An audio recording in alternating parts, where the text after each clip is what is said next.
Hello, everyone.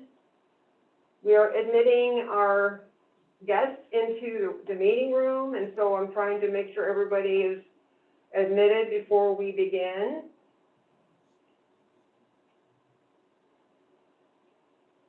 I think he's here. He's got two connections going. I think we can go. Yep, we're going to begin. My name is Susan Lee, and I'll be the moderator for today's webinar. And I hope everybody can see and hear okay. If you're having difficulties, please enter a little message in our chat box. Our presentation is on COVID-19 guidance and updates for nursing homes and adult care homes. And we have today as our presenters. Before we start, I'll just mention that today's presentation is being recorded, and we will have our recording available at this link shortly after today's webinar.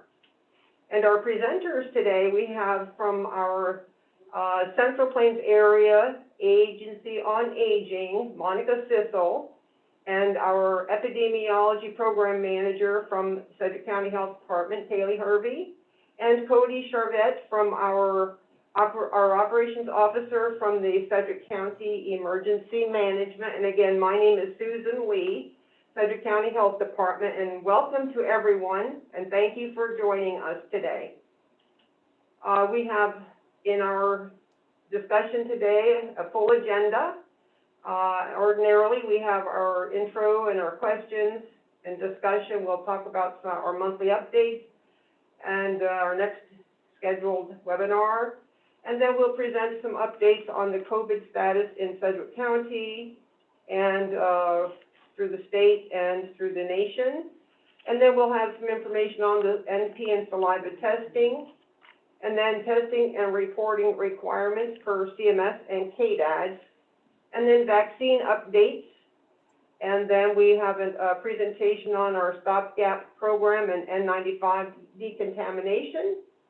And then discussion on Sedgwick County Phase 2 metrics, and then a big discussion on the changes in the visitation for compassionate care indoor, outdoor, and window as per CMS and KDADS, followed by a question and answer with our presenters with some resources at the end of our presentation. And then I already mentioned that we are having opportunity for Q&A. In the meantime, if you have questions, please feel free to enter them into the chat box, and we will respond to them as we go along. And then, as I mentioned, our next meeting will be April 27th, and that's on a Friday at the same time, from 2 to 3 p.m. via Zoom. And we look forward to providing updates and being responsive to all the needs. And also, we would like to see if anyone has any ideas, topic ideas, or best practices. We'd be glad to entertain them for our topic ideas for any of our sessions. And then I'm going to let Kaylee Hervey take over. She is our major presenter today because most of those are having to do with her section, followed by the visitation. So here's Kaylee. Thank you, Kaylee. Yep. Good afternoon, everyone. I'm just going to take 1 second to make sure the chat is open in case we have any questions, and also if we have anybody. Make sure we don't have anybody in the waiting room. Okay, thank you. Yep. So my name is Kaylee Hervey. Again, I am the Epidemiology Program Manager for the Sedgwick County Health Department, and I'm going to cover our COVID-19 updates.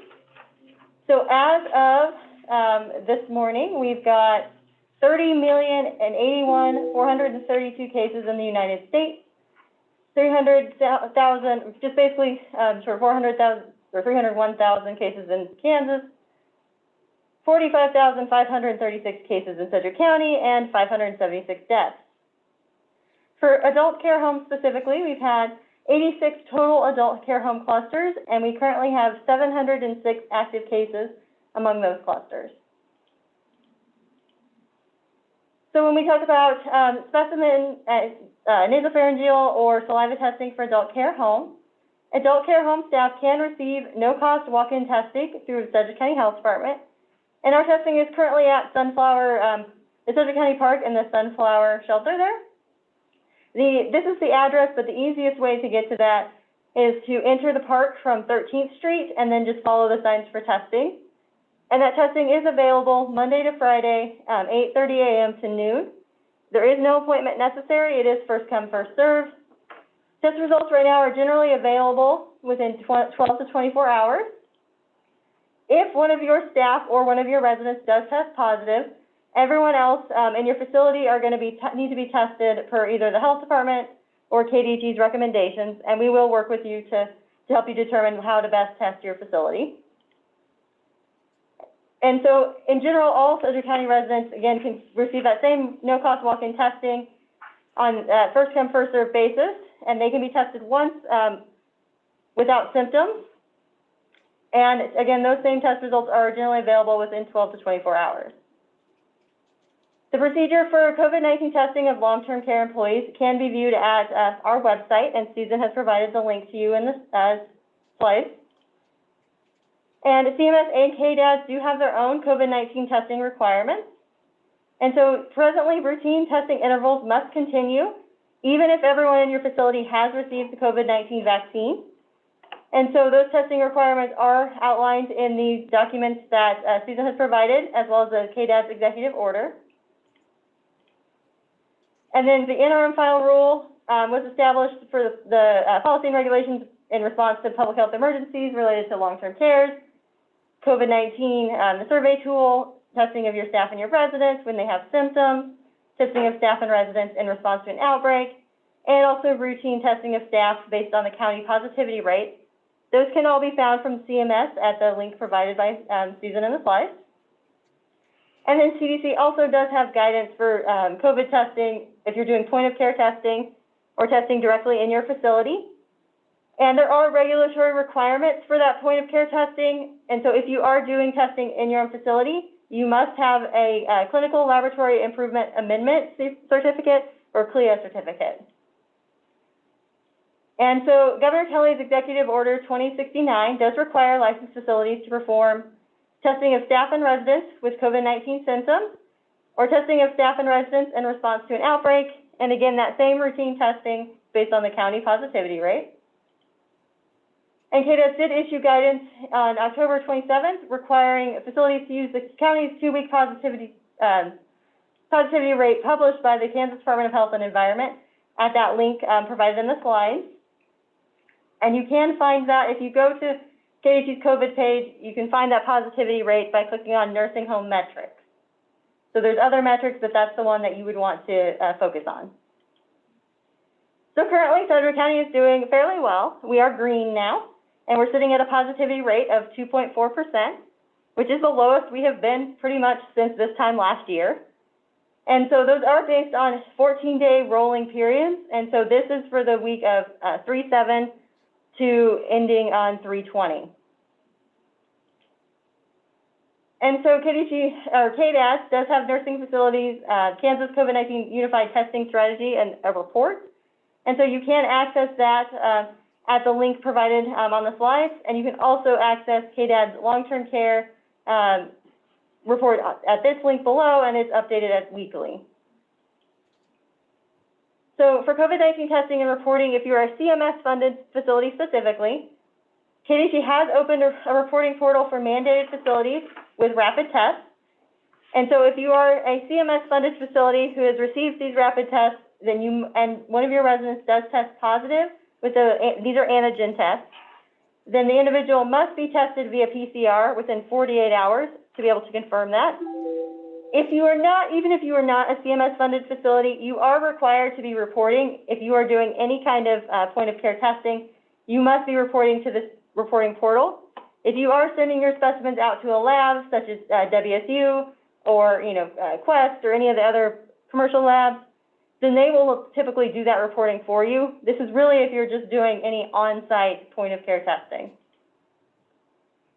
So CMS does have some reporting requirements for nursing homes. So again, all COVID-19 testing results are required to be reported, and that is both those point of care or sending out specimens reported through this disease reporting portal. KDHE will report to CMS on your behalf. So as long as you are submitting your reports to this disease reporting portal, KDHE is reporting those to CMS. And they are also providing those results to us at the local health department. If you do have any questions about reporting or any issues with reporting, you can reach out to KDHE directly at their EPI hotline email provided on the slide. Now I'm going to talk a little bit about COVID-19 vaccines. So the deadline, obviously, to enroll in the federal pharmacy partnership has passed last year. And so facilities that were enrolled worked with directly with CVS or Walgreens to receive their vaccines. If you do have any questions about that partnership, you can reach out directly to the CDC at the email provided. COVID-19 vaccine administration at nursing facilities and adult care homes may continue as follows. Facilities that are wanting subsequent COVID-19 vaccine administration at their facility may contact their initial CVS or Walgreens that held the clinic at their location and see if they are able to come and assist. You may also contact other locally enrolled approved pharmacy partners for vaccination clinics at your site, or you can reach out to the Sedgwick County Health Department, and that email, I believe, was provided in the chat, and so we can then help coordinate with you to find that pharmacy partnership. And what we will do is then either the pharmacy will receive vaccine on its own, or we will coordinate with that pharmacy to transfer some vaccine to ensure that they have enough doses to make sure your facility is covered. Staff from nursing homes and adult care homes, if they have not already been vaccinated, may make an appointment using the Sedgwick County Health Department vaccine scheduler for vaccinating at future Sedgwick County Health Department clinic locations, and that is available on our website. And then the Federal Retail Pharmacy Program for COVID-19 vaccines, that was a collaboration between the federal government, states, and territories, national pharmacy partners, and independent pharmacy networks to increase access to the COVID-19 vaccination across the United States. Currently, this partnership involves 21 national pharmacy partners and independent pharmacy networks representing over 40,000 retail and long-term care pharmacy locations nationwide. Facilities that are wanting to participate directly with the federal pharmacy program to receive COVID-19 vaccinations should read the CDC guidance provided on the slide, which includes understanding the federal retail pharmacy program, pharmacies participating in that program, and then federal retail pharmacy partnership programs FAQs. Facilities that are wanting to serve as a vaccine provider directly, so ones that can receive vaccine and then provide it, should reach out to KDHE's COVID-19 vaccine provider enrollment at either the link provided, or you can email KDHE directly or give them a call. More information about provider enrollment through KDHE can be found in the COVID-19 vaccination plan at the link provided on the slides. And again, there are COVID-19 vaccine provider enrollment FAQs. And then Susan has then provided some additional resource links. I'm not going to talk through all of them, but if you do have any questions, these are various resources that you can reach out to check out about the importance of vaccination in your facilities, clinical care considerations, and other information. And now I'm going to turn it over to Cody for requesting and ordering PPE and the N95 respirator decontamination process. All right, thank you, Kaylee, and good afternoon, everyone. There's not a lot that's changed in the first part of this presentation, so if you've been through it a few times, please bear with me. But we're going to talk about how facilities that are licensed by KDADS may request and order PPE. And of course, you probably already know who you are, but on the next slide, we see what type of facilities we're talking about there. I'll not bore you by reading through that whole list. You already know if you're on the list or not. So as we see on the next slide, this is going to be ordered through the stopgap application through the state of Kansas. So if you're one of the eligible facilities that can get PPE through them, that were on that list that we just saw, first off, you must try to order directly through the vendors because they're going to require some type of proof of denial, if you will, that you tried to get these supplies but couldn't because they were back ordered, because you're not a regular customer, whatever the case might be. And then they will ask you to send some type of documentation with you, with your order when you submit that through the stopgap program. The types of things that you can order through the stopgap program, there are numerous things, but as we see on the next slide, the main things that we're talking about are masks and face shields, gowns and coveralls, and gloves. There's probably disinfectant and other things that you can get on there as well. Now, there is an important exception to this rule that you must try to order things first and be denied before you can use the stopgap program. If you have an immediate need because of life safety reasons, whatever it might be, an example might be you had an outbreak at your facility and you weren't really stocked up on your supplies and you need them right now, then you can turn to us at Sedgwick County Emergency Management, and our logistics team will help you out. It starts with an email, and you see that email address on the slide. So you get a hold of logistics@sedgwick.gov. Tell us what it is you're needing. Give us an explanation of whatever the urgent circumstances might be. Make sure you include your contact information so we can get back with you.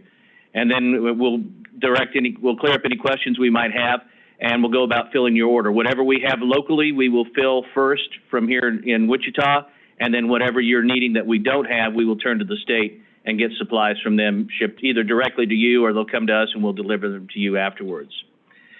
Now, that, of course, is what KDADS facilities do. Anybody on the call that's a first responder or other government agencies, you don't have to follow those same rules. We've got our point of sale lined up we've had in place now for the last several months.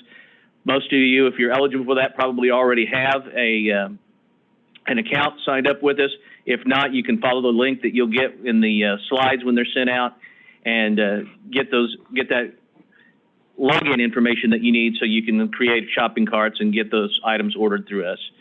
If you have any questions about any of this that we've covered so far, the KDEM folks that can answer your questions, you can get a hold of them. They'll have an email available to you through the stopgap application.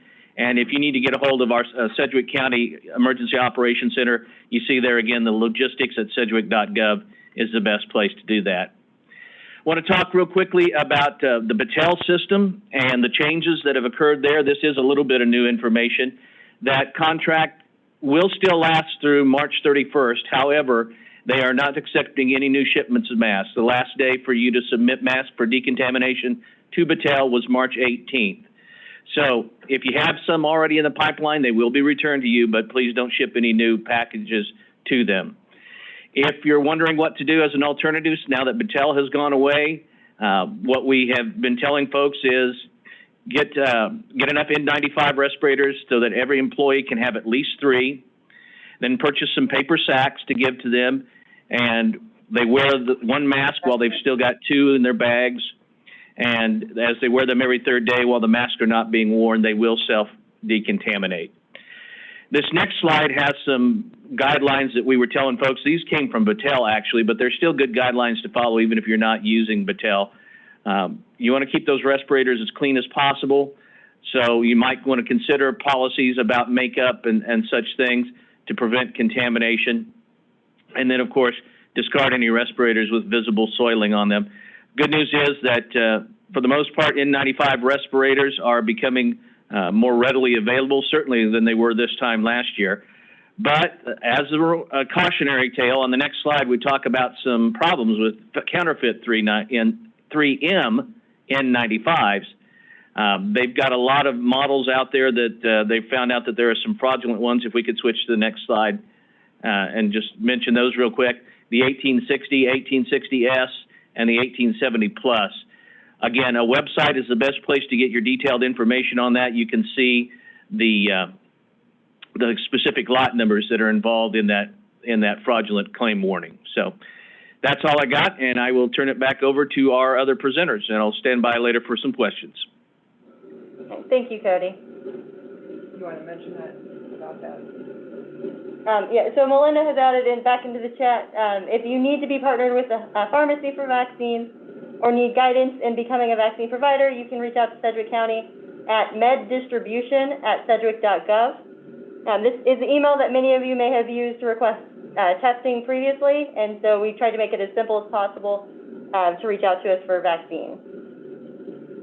So Sedgwick County is in phase 2 for our metrics right now. And we are in phases 1 through 5 now for COVID-19 vaccine prioritization. And we did make that switch to phase 5 just a couple hours ago, so it's pretty recent. So for our metrics right now, and these again are our county metrics, not those from KDHE, we're sitting at about 2.1% for our percent positive right now. And we do update these weekly at the link provided on the slide. And we do have metrics on there from basically last year until this year right now, March 20.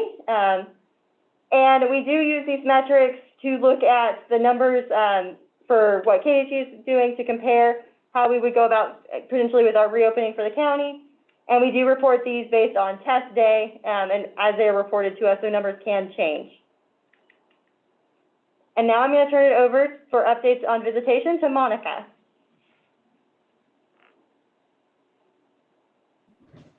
Hello, everybody. So I'm going to talk a little bit about visitation and discuss the CMS and KDADS guidance. Next slide, please. The visitation information that we'll talk about incorporates very person-centered approach and adheres to the principles of COVID-19 infection prevention. Visitation will continue as per current CMS and KDADS guidance. The CMS guidance mandates nursing facilities to provide for visitation, and it was revised March 10th. The two links provided include the information that you need.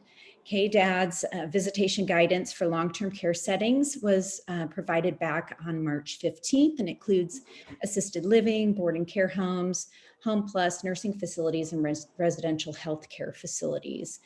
And the link is also included there below. I'm sorry. The visitations will follow strict protocols on reducing risk and preventing the spread of COVID-19. The CDC nursing homes and long-term care facilities information is at the following link. The CDC, I'm sorry about the dog, CDC interim infection prevention and control recommendation healthcare personnel link is below. And then the CDC updated healthcare infection prevention control recommendations is also included there. So visitation must be conducted in a manner to reduce COVID-19 transmission and increase prevention measures. They're recommending screening of all visitors and including temperature checks. Residents and visitors must wear face coverings and face masks during their visit, must perform hand hygiene before and after visit is included in both guidances. Provide sufficient space for visitation at the facilities, practice social distancing. Fully vaccinated residents may choose to have personal contact, physical contact, to be specific. The resident and visitor are required to wear masks and perform hand hygiene before and after. KDADS guidance instructs adult care homes to use the 2-week county positivity rate for indoor visitation when making facility reopening and visitation plans. The link is included below. The Sedgwick County Health Department Epidemiology will review facilities' new or revised reopening and visitation plans with a 5-day review period, and you can email Susan at her email listed.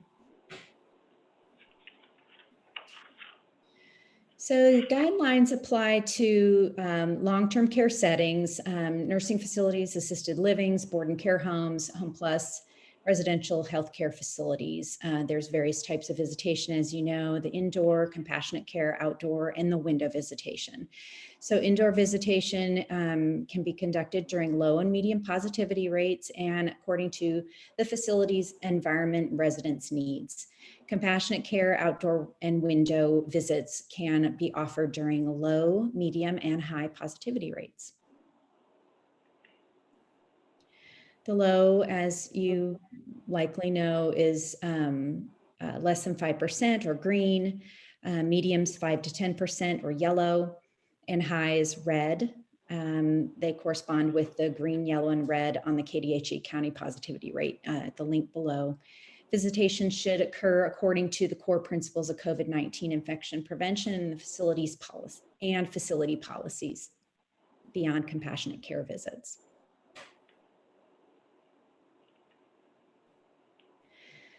So when the county positivity rate exceeds 10%, indoor visitations are not allowed except for compassionate care. And there's several specifics related to compassionate care in the KDADS guidance, so that if you haven't reviewed that, it's a really good, there's some good details in there. As per CMS and KDADS guidance, under CMS, there have been no new nursing home. The indoor visits are not allowed when there's been no new nursing home onset COVID-19 cases in the nursing home for 28 days through phase 1 and 2 of county metrics. And for KDADS, there have been no new onset of COVID-19 cases in the last 14 days, and the facility is not currently conducting outbreak testing. CMS and KDADS guidance describes when indoor visitation should be limited, and that is for unvaccinated residents if the nursing home's COVID-19 county positivity rate is more than 10% or less than 70% of the residents in the facility are fully vaccinated. Residents with the confirmed COVID-19 infection, whether vaccinated or unvaccinated, until they have met the criteria to discontinue transmission-based precautions, or residents in quarantine cannot have indoor visitation, whether vaccinated or unvaccinated, until they have met criteria for release from quarantine. CMS and KDADS guidance describes when indoor visitation should be limited, and this is continued from the previous slide. If the first round of outbreak testing reveals no additional COVID-19 cases in other areas of the facility, then visitation can resume for residents in area units with no COVID-19 cases. However, this facility should suspend visitation on the affected unit until the facility meets the criteria to discontinue outbreak testing. Example included is if the first round of outbreak testing reveals 2 more COVID cases in the same unit as the original case, but not in other units in the facility.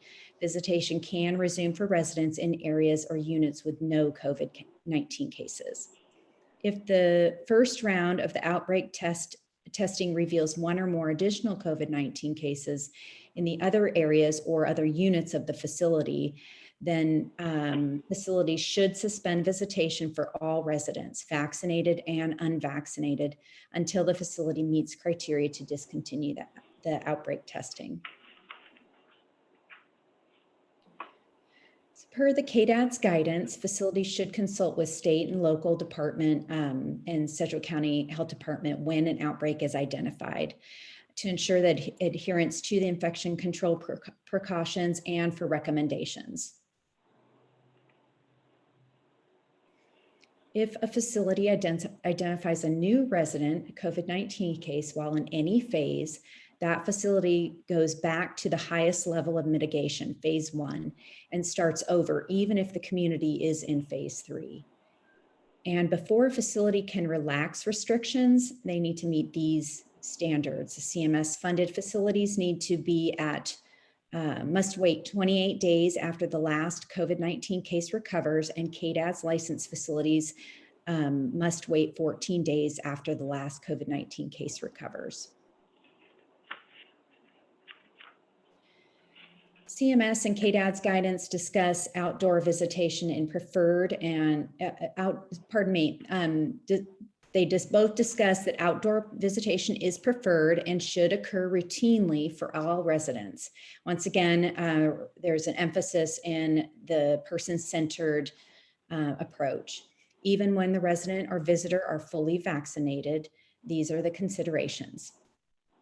Visitation for outdoor visits may be limited by weather, residents' health, facility outbreak status.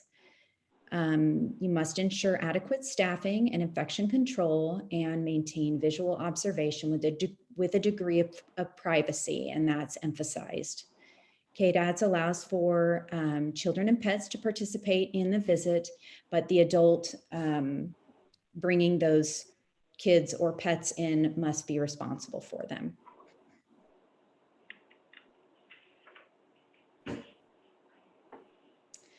KDADS guidance for window visitation. There are some details in the KDADS handout or guidance link. The window visitation should occur without regard for county positivity rate or vaccination status. The facility should decide whether a window visit is right for that resident. Once again, very person-centered. Facility must facilitate a visit and ensure the resident is aware, has adequate staffing during the visit, and that the technology is available to ensure safe visitation and very clear communication between the resident and the visitor. The facility must also implement safety measures, and if a window will be open during the visit, they must ensure 3 feet of space between window and the resident and visitor. If a resident is vaccinated, they may choose to have physical contact or close contact with their visitor. For indoor compassionate care visits during any phase and positivity rate, facilities determine whether compassionate care visits are appropriate. And compassionate care visit details are listed in the KDADS guidance, and there's several great examples. So take a look at that. Here are a few. The resident is on hospice care, could be a compassionate care situation. The resident's illness or disease has worsened or is life-threatening. The resident is exhibiting significant decline physically or mentally, and the resident is withdrawing, maybe not eating, showing signs of significant depression as a result of loss of contact or maybe loss of a grief or loss of a family member. So this document on the right of your screen is KDAD's nursing facility visitation guideline, and it is available at the link below. We also have it available on other items on the Central Plains Area Agency on Aging website under our resources page. And this visitation guideline is for families and residents so they can understand what the visitation options are, and also emphasizes that communication is key between the nursing facility and the families or visitors. It's I'd say a pretty good informative handout. So if you haven't made those available, that would be useful for your residents.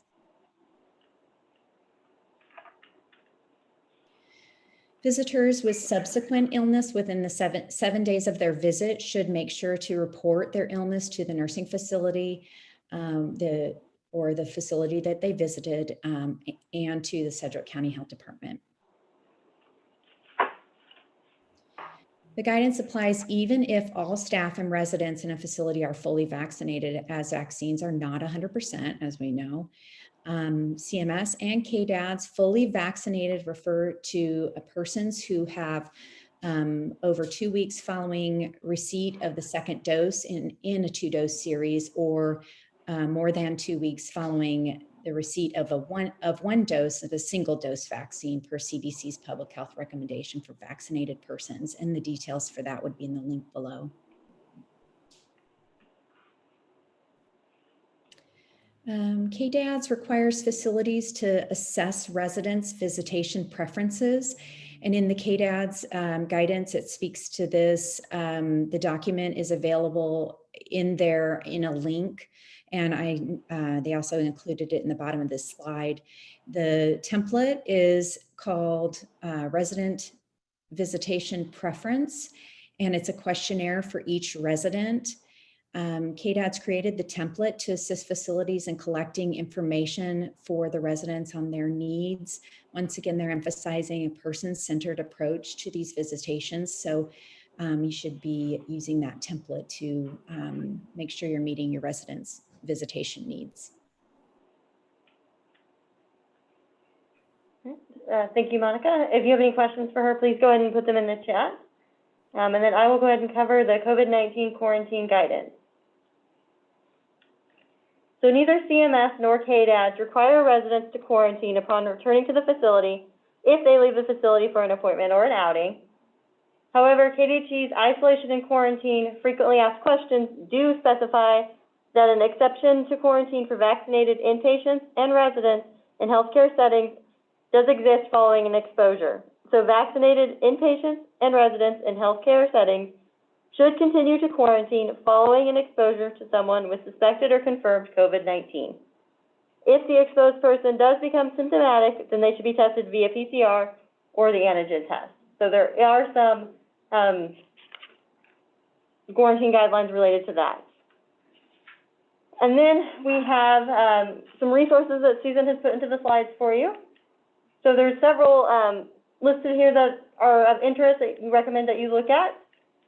If you are interested in viewing the past webinars, then you can view those on our website. And this one will be put up there as well once it's completed. And then anyone who has follow-up questions or comments, you can email those to Susan Lee, and her information is provided. So thank you, everyone. This does conclude our presentation.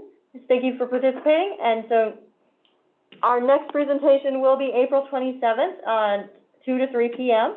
And again, if you do have questions, please make sure to put them in the chat box and we will get them answered. And I see we have a couple already. So, is there any updated guidelines if the resident wants to visit their family or anywhere outside the facility? Monica, do you have any idea if there's those updated guidelines?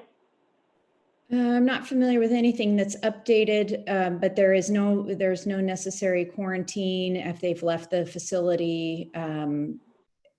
So that's what I would just like to share. There's nothing new, nothing additional that the resident needs to do if they leave the facility and return. Thank you. Cody has put in from EM that I mentioned earlier, the Executive Order 2069, the one that requires COVID-19 testing in KDADS facilities. You again may have heard that all executive orders will expire on March 31st. That is true, but the governor does plan to reissue this one and 11 more the next day on April 1st. So keep an eye out for those executive orders on April 1st and just make sure you're aware of what those contain. Thank you, Cody.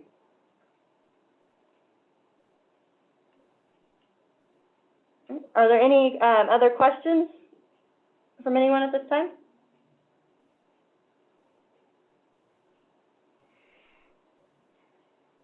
I am not seeing any, so Susan, do you have any last comments? No, just that reminder, like you already mentioned, the next webinar will be April 27th, 27th, and then anyone needing any responses between now and then, please do email me and I'll either get a response to you or forward it to epidemiology or to our aging department for a response. There's a lot of information in there about the vaccination, and any facility needing assistance with that, please do follow up with me and I'll pass it on to our Sedgwick County Health Department vaccine planning team, or you can directly email that information to the meddistribution@sedgwick.gov if you need to reach out for any vaccine-related issues. Then we really appreciate you taking time out of your schedule to attend today's webinar. And this webinar recording, along with the presentation slides, will be posted onto the archive section of the long-term care web pages, probably in a day or two after our webinar wraps up here. So we look forward to getting that email out to you. And my understanding is there might be a little follow-up in the email just from our vaccine department if there's any update on that, so you'll be getting that as well. Anything else related will be sent out in between, like we have done during, I think we did that at when the positivity rate started dropping, and just information on the quarantine changing, just that type of information will be sent out as updates, of course, are available to provide that to keep everybody current. Other than that, we appreciate your attendance. I see no further questions in our chat box, and we really appreciate you attending. Thank you very much. And I want to thank our presenters, and especially to Monica. She did a great job making the information very informative and interesting. Thank you very much, Monica, for being here today with us, along with Cody and Kaylee. Thank you very much. And I'm Susan Lee, and I guess we'll be signing off here, as we have, nobody is giving any questions, so that completes our webinar. Thank you very much. Okay, there's Monica. Hi, Monica. Good to see you. Hi. That was a long, boring presentation, I'm sure. Oh, no, I thought that was good.